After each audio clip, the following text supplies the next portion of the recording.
بسم اللہ الرحمن الرحیم۔ السلام علیکم ورحمۃ اللہ تعالی وبرکاتہ۔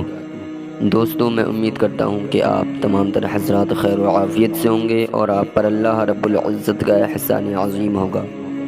صلاۃ والسلام ہو سرکار دو عالم صلی اللہ تعالی علیہ وسلم پر، اور صلاۃ والسلام ہو آپ کی آل پاک پر۔ ناظرین کرام، 72 شہدائے کرب و بلا میں سے ایک حضرت قاسم رضی اللہ تعالی عنہ بھی ہیں، جو حضرت حسن مجتبیٰ رضی اللہ تعالی عنہ کے فرزند ہیں۔ آج کی اس ویڈیو میں ہم بتائیں گے کہ حضرت قاسم رضی اللہ تعالی عنہ کی شہادت کیسے ہوئی، آپ کا یزیدی فوج کے ساتھ مقابلہ کیسے ہوا، اور یزیدی فوج کا مقابلہ کرتے کرتے حضرت قاسم کا یزیدی فوج کے ایک بہت طاقتور، بہت بہادر پہلوان ارزق پہلوان سے مقابلہ ہوا۔ حضرت قاسم نے کربلا کے میدان میں کس بہادری سے جنگ کی تھی، تفصیل سے پورا واقعہ ہم آپ حضرات کو بتائیں گے۔ تو ناظرین کرام، آپ حضرات سے گزارش ہے کہ ویڈیو کو پورا ضرور دیکھیں تاکہ پورا واقعہ آپ حضرات کو اچھے طریقے سے سمجھ میں آ جائے۔ اور اگر آپ حضرات ہمارے چینل پر نئے ہیں، آپ نے ابھی تک ہمارے چینل کو سبسکرائب نہ کیا ہو تو چینل کو سبسکرائب کر دیں، بیل آئیکن کے بٹن کو پریس کر دیں تاکہ آنے والی ہر نوٹیفیکیشن آپ تک پہنچ جائے، اور ویڈیو پسند آئے تو لائک اور شیئر ضرور کر دیں۔ بلا تاخیر ویڈیو شروع کرتے ہیں۔ 10 محرم کے دن جب امام عالی مقام کے تمام ساتھی اور فرزندان علی نواسۂ رسول پر اپنی جان قربان کر دیتے ہیں، تو اب ہاشمی خاندان کے ایک مہکتے ہوئے پھول حضرت قاسم رضی اللہ تعالی عنہ، جو حضرت حسن مجتبیٰ رضی اللہ تعالی عنہ کے فرزند ہیں، ان کی عمر 19 سال تھی۔ ان کی شادی امام عالی مقام کی صاحبزادی سکینہ سے طے ہو چکی تھی۔ وہ حضرت امام عالی مقام رضی اللہ تعالی عنہ کی خدمت میں دست بستہ کھڑے ہوتے ہیں اور راہ حق میں اپنی جان قربان کرنے کے لیے اجازت طلب کرتے ہیں۔ امام عالی مقام نے فرمایا، بیٹا، تم میرے بھائی حسن مجتبیٰ کی یادگار ہو، میں کس طرح تمہیں تیروں سے چھلنی ہونے اور تلواروں سے کٹنے کی اجازت دوں؟ حضرت قاسم رضی اللہ تعالی عنہ نے عرض کیا، چچا جان، مجھے دشمنوں سے لڑنے کی اجازت ضرور دیجیے اور مجھے اپنے پر قربان ہونے کی سعادت سے محروم نہ کیجیے۔ جب حضرت قاسم نے بہت اصرار کیا تو امام عالی مقام نے روتے ہوئے انہیں اپنے سینے سے لگایا اور رخصت کر دیا۔ دشمن کے ایک سپاہی کا بیان ہے کہ جب آپ میدان جنگ میں آئے تو ایسا معلوم ہوا جیسا کہ چاند کا ایک ٹکڑا سامنے نمودار ہو گیا۔ ان کے جسم پر زرہ بھی نہیں تھی، بلکہ صرف ایک کرتا پہنے ہوئے تھے۔ شوق شہادت کے جوش سے میدان میں آ گئے اور یزیدی لشکر سے فرمایا، اے دین کے دشمنوں، میں قاسم بن حسن بن علی ہوں، جسے میرے مقابلے میں بھیجنا ہے بھیجو۔ عمر بن سعد نے ملک شام کے ایک نامی گرامی پہلوان ارزق سے کہا۔ اس نے کہا، میں ہرگز نہیں جا سکتا کہ بچے کے مقابلے میں جانا ہماری توہینی ہے۔ ابن سعد نے کہا، تم اسے بچہ نہ جانو، یہ حسن کا بیٹا اور فاتح خیبر کا پوتا ہے، اس کا مقابلہ آسان نہیں ہے۔ اس نے کہا، کچھ بھی ہو، میں ایسے بچے کے مقابلے میں نہیں جا سکتا، البتہ میرے 4 بیٹے یہاں موجود ہیں، میں ان میں سے ایک کو بھیج دیتا ہوں، ابھی 1 منٹ میں اس کا سر کاٹ کر لے آئے گا۔ ارزق کا بڑا بیٹا زہر میں بجھی ہوئی قیمتی تلوار چمکاتا ہوا اور بادل کی طرح گرجتا ہوا میدان میں آیا اور پہنچتے ہی حضرت قاسم پر وار کیا۔ آپ نے اس کے وار سے بچ کر ایسی تلوار ماری کہ وہ ایک ہی تلوار میں ڈھیر ہو گیا۔ آپ نے لپک کر اس کی تلوار اٹھا لی۔ اب ارزق کا دوسرا بیٹا اپنے بھائی کو خاک و خون میں تڑپتا دیکھ کر غصے میں بھرا ہوا سامنے آیا۔ آپ نے پہلے ہی وار میں نیزہ مار کر اسے بھی جہنم میں پہنچا دیا۔ اب تیسرا بھائی غیظ و غضب میں بھرا ہوا آگے بڑھا اور گالیاں بکنے لگا۔ آپ نے فرمایا، ہم گالیوں کا جواب گالیوں سے نہیں دیتے کہ یہ اہل بیت نبوت کی شان کے خلاف ہے، البتہ ہم تجھے تیرے بھائیوں کے پاس ابھی جہنم میں پہنچا دیتے ہیں۔ یہ کہتے ہوئے آپ نے اسے بھی کھیرے کی طرح کاٹ کر دو ٹکڑے کر دیا۔ پھر ارزق کا چوتھا بیٹا شیر کی طرح گرجتا ہوا حضرت قاسم پر حملہ آور ہوتا ہے۔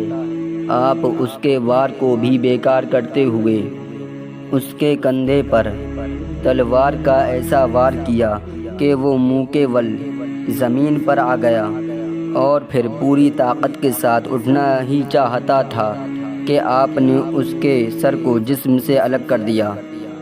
جب حضرت قاسم نے چند منٹوں میں ارزق کے چاروں بیٹوں کو موت کے گھاٹ اتار دیا اور ان کو جہنم میں پہنچا دیا، اس کے سارے غرور کو خاک میں ملا دیا۔ جب ارزق کا غرور مٹی میں مل گیا تو وہ غصے سے کانپنے لگا، اور جن کے مقابلے میں آنا پہلے وہ اپنی توہین سمجھتا تھا، اب ان سے لڑنے کے لیے بے قرار ہو گیا۔ ہاتھی کی طرح چنگھاڑتا اور شیر کی طرح دہاڑتا ہوا میدان میں آ کر حضرت قاسم کو للکارا کہ اے لڑکے، موت کے لیے تیار ہو جاؤ، موت تمہارے سر پر آ گئی ہے۔ آپ بہت ہی شاندار انداز میں ارزق سے کہتے ہیں، اے ارزق، ہوش کی دوا کر، تو ہوش میں تو ہے، تو اوروں کے لیے طاقت کا پہاڑ ہوگا، تیری طاقت اوروں کے سامنے چلتی ہوگی۔ ابھی تو نے ہاشمی بہادروں کو نہیں دیکھا ہے، ابھی تو نے ہاشمی بہادروں کی طاقت کو نہیں دیکھا ہے۔ ہماری رگوں میں شیر خدا کا خون ہے، تو ہمارے سامنے مکھی اور مچھر سے زیادہ حیثیت نہیں رکھتا ہے۔ ارزق یہ طعنہ سن کر اور بھی آگ بگولا ہو گیا اور حضرت قاسم پر نیزے سے حملہ کر دیا۔ حضرت قاسم نے اس کے بار کو بیکار کر دیا، پھر آپ نے بھی نیزے سے وار کیا جو خالی گیا۔ اس طرح دونوں طرف سے کچھ دیر نیزے بازی ہوئی، کچھ دیر نیزوں سے جنگ ہوئی۔ اس کے بعد ارزق نے تلوار کھینچی تو آپ نے بھی تلوار نکال لی۔ اس نے جب آپ کے ہاتھ میں اپنے بیٹے کی تلوار دیکھی تو کہا، یہ تلوار ہمارے لڑکے کی ہے، تمہارے پاس کہاں سے آ گئی؟ تو حضرت قاسم نے ہنس کر فرمایا، تیرا بیٹا مجھے یادگار کے طور پر یہ تلوار اس لیے دے گیا ہے تاکہ میں تجھے اسی سے موت کے گھاٹ اتار کر تجھے تیرے بیٹوں کے پاس پہنچا دوں۔ یہ سن کر ارزق اور بھی آگ بگولا ہو گیا اور حضرت قاسم پر حملہ کرنا ہی چاہتا تھا کہ آپ نے کہا، اے ارزق، ہم تجھے نہایت تجربے کار اور بہادر سمجھتے تھے، لیکن تو نہایت اناڑی ہے کہ گھوڑے کی زین کسنے کا بھی سلیقہ نہیں رکھتا۔ آپ کے اس طرح فرمانے پر جب وہ جھک کر اپنے گھوڑے کی زین دیکھنے لگا تو اسی وقت آپ نے تلوار کا ایسا بھرپور وار کیا کہ وہ ٹکڑے ٹکڑے ہو کر زمین پر آ گیا۔ گرا فولاد کا ٹکڑا زمین پر سر نگوں ہو کر، تکبر بہہ گیا زخموں کے رستے موج خوں ہو کر۔ ناظرین اکرام، اس طرح حضرت قاسم نے ارزق پہلوان کے گھمنڈ کو، تکبر کو چکنا چور کر دیا، اور آپ نے ارزق کے چاروں بیٹے اور ارزق کو جہنم میں پہنچا دیا۔ پھر حضرت قاسم رضی اللہ تعالی عنہ ارزق کے گھوڑے پر سوار ہو گئے اور خیمے کی طرف آ کر حضرت امام عالی مقام کی خدمت میں عرض کیا، یا عماں العطش العطش، اے چچا جان پیاس پیاس، چچا جان اگر ہمیں تھوڑا سا پانی پینے کو مل جائے تو ابھی ہم ان سب کو موت کے گھاٹ اتار دیں۔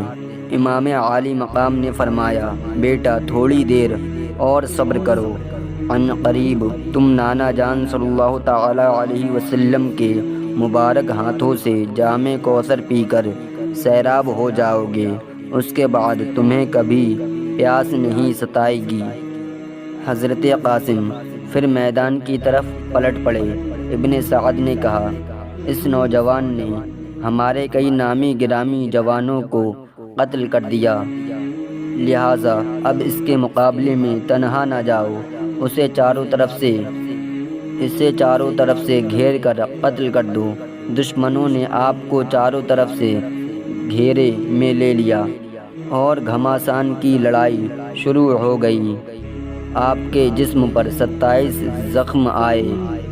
آخر میں شیث بن سعد نے آپ کے سینے پر ایسا نیزہ مارا کہ آپ گھوڑے سے گر پڑے اور یا عماں ادرکنی پکارا، یعنی اے چچا جان میری خبر گیری فرمائیے۔ امام عالی مقام اپنے بھتیجے کی دردناک آواز سن کر رو پڑے۔ دیکھا کہ جسم نازنین زخموں سے چور ہے، آپ نے ان کے سر کو گود میں لے لیا اور چہرہ انور سے گرد غبار صاف کرنے لگے۔ اتنے میں حضرت قاسم نے آنکھیں کھول دیں اور اپنا سر امام عالی مقام کی پاک گود میں پا کر مسکرائے، پھر آپ کی روح پرواز کر گئی۔ ناظرین کرام، اس طرح حضرت حسین کے بھتیجے، حضرت حسن مجتبیٰ کے بیٹے اور حضرت علی کے پوتے اور حضرت محمد مصطفیٰ صلی اللہ تعالی علیہ وسلم کے نوازے حضرت قاسم رضی اللہ تعالی عنہ راہ خدا میں شہید ہو جاتے ہیں، اللہ کی راہ میں اپنی جان کو قربان کر دیتے ہیں۔ تو ناظرین کرام، یہ تھی حضرت قاسم رضی اللہ تعالی عنہ کی شہادت۔ یہ تھا حضرت قاسم رضی اللہ تعالی عنہ کی شہادت کا پورا واقعہ۔ دوستو، میں امید کرتا ہوں کہ آپ کو ہماری ویڈیو پسند آئی ہوگی۔ اگر ویڈیو پسند آئی ہو تو لائک اور شیئر ضرور کر دیں، اور اگر آپ نے ابھی تک ہمارے چینل کو سبسکرائب نہ کیا ہو تو چینل کو سبسکرائب کر دیں، بیل آئیکن کے بٹن کو پریس کر دیں تاکہ آنے والی ہر نوٹیفیکیشن آپ تک سب سے پہلے پہنچ جائے۔ آج کے لیے بس اتنا ہی، ملتے ہیں اگلی ویڈیو میں۔ خدا حافظ۔